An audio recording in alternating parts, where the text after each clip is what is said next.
ನಮಸ್ಕಾರ ವೀಕ್ಷಕರೇ, ಎಲ್ಲರಿಗೂ ನಮ್ಮೂರ ಧ್ವನಿ ಯೂಟ್ಯೂಬ್ ಚಾನಲ್ಗೆ ಸ್ವಾಗತ. ಬಿಜೆಪಿ ಅಭ್ಯರ್ಥಿಯ ಪಾದ ಮುಟ್ಟಿ ನಮಸ್ಕರಿಸಿದ ಪ್ರಧಾನಿ ಮೋದಿ. ಯಾರು ಈ ರವೀಂದ್ರ ಸಿಂಗ್ ನೇಗಿ?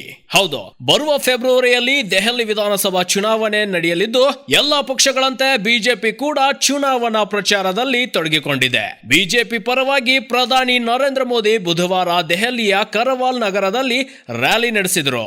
ಆಗ ಪಟ್ಟರ್ಗಂಜ್ ವಿಧಾನಸಭಾ ಕ್ಷೇತ್ರ ಬಿಜೆಪಿ ಅಭ್ಯರ್ಥಿ ರವೀಂದ್ರ ಸಿಂಗ್ ನೇಗಿ ಅವರ ಪಾದಗಳನ್ನ 3 ಬಾರಿ ಮುಟ್ಟಿ ನಮಸ್ಕರಿಸಿದ್ದಾರೆ.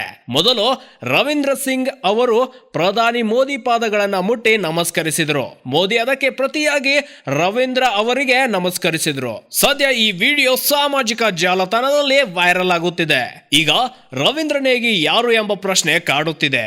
ರವೀಂದ್ರ ನೇಗಿ ಅವರ ಪಾದಗಳನ್ನ ಪ್ರಧಾನಿ ಮೋದಿ ಮುಟ್ಟಿದಾಗ ಅಲ್ಲಿದ್ದ ಇತರ ನಾಯಕರು ಆಶ್ಚರ್ಯಚಕಿತರಾದರು. ಬಿಜೆಪಿ ಅಭ್ಯರ್ಥಿ ರವೀಂದ್ರ ನೇಗಿ ಮೂಲತಃ ಉತ್ತರಾಖಂಡದವರು. ಪ್ರಸ್ತುತ ದೆಹಲಿ ಮುನ್ಸಿಪಲ್ ಕಾರ್ಪೊರೇಷನ್ ಸದಸ್ಯ ಮತ್ತು ವಿನೋದ್ ನಗರ್ ವಾರ್ಡ್ 198ರಿಂದ ಕೌನ್ಸಿಲರ್ ಆಗಿದ್ದಾರೆ. ರವೀಂದ್ರ ನೇಗಿ RSS ನಲ್ಲೂ ಉತ್ತಮ ಹಿಡಿತ ಹೊಂದಿದ್ದಾರೆ. ಕೆಲವರು ಇದನ್ನ ಪ್ರಧಾನಿಯವರ ವಿನಯ ಎನ್ನುತ್ತಿದ್ದಾರೆ.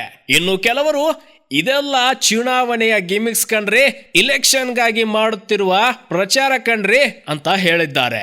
ಬಿಜೆಪಿ ಅಭ್ಯರ್ಥಿ ರವೀಂದ್ರ ಸಿಂಗ್ ನೇಗಿ ಅವರು ಈ ಬಾರಿ ಪಟ್ಟರ್ಗಂಜ್ ವಿಧಾನಸಭಾ ಕ್ಷೇತ್ರದಿಂದ ಚುನಾವಣೆಗೆ ಸ್ಪರ್ಧಿಸಿದ್ದಾರೆ. ಈ ಬಾರಿ ಆಮ್ ಆದ್ಮಿ ಪಕ್ಷ ಅವಧ್ ಓಜಾ ಅವರನ್ನ ಕಣಕ್ಕಿಳಿಸಿದೆ. ಸ್ನೇಹಿತರೆ, ಇದರ ಕುರಿತು ನಿಮ್ಮ ಅಭಿಪ್ರಾಯ ಏನನ್ನೋದನ್ನ ಕೆಳಗೆ ಕಾಮೆಂಟ್ ಮಾಡಿ ತಿಳಿಸಿ. ಮತ್ತೊಂದು ಇದೇ ರೀತಿಯ ಹೊಸ ವಿಷಯದೊಂದಿಗೆ ನಿಮ್ಮನ್ನ ಭೇಟಿ ಆಗ್ತೀನಿ. ಅಲ್ಲಿವರೆಗೂ ನಮಸ್ಕಾರ.